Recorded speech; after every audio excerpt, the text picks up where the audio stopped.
প্রিয় ভিউয়ার্স, আসসালামু আলাইকুম।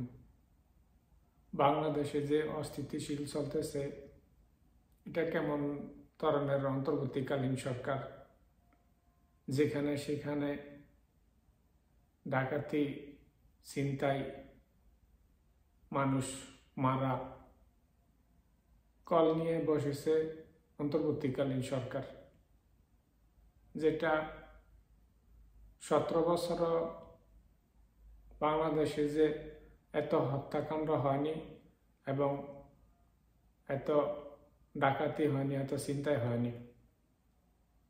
গত 4.5 মাসে এই যে এতগুলো ডাকাতি হয়েছে, এত মানুষ মারা গেছে, অন্তর্বর্তীকালীন কোনো ব্যবস্থা নিতে পারতেছে না।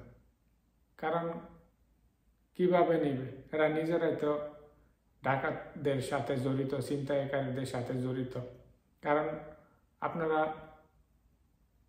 ইতিমধ্যে, অবশ্য আমি একটি কথা বলতে চাই, সমন্বয়ক হাসনাত আবদুল্লাহ এবং সার্জিস, যারা ফুচকা খাওয়ানোর টাকা ওদের কাছে ছিল না, আজকে তারা 90 লক্ষ টাকার গাড়িতে চড়ে ঘোরাফেরা করতেছে।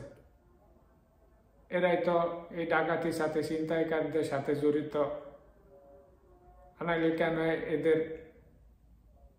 এত টাকা কোথা থেকে আসলো এই 4 মাসের ভিতরে?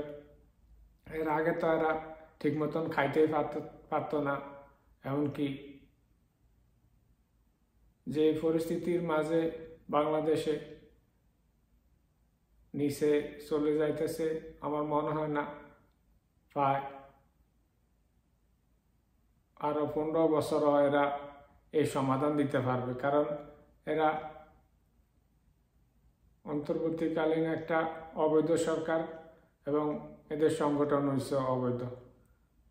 এরা কিভাবে জনগণকে বুঝতে পারবে এবং নিরীহ মানুষকে? তারা অন্যের মাথার উপরে লবণ রেখে বড়াই খাইতেছে।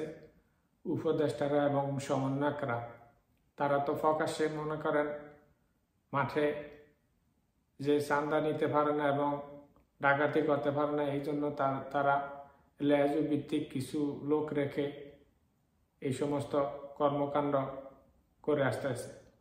অতি দ্রুত আপনারা যদি ব্যবস্থা না নেন, তাহলে ইনশাল্লাহ জনগণ আপনাদের প্রতিহত করবে।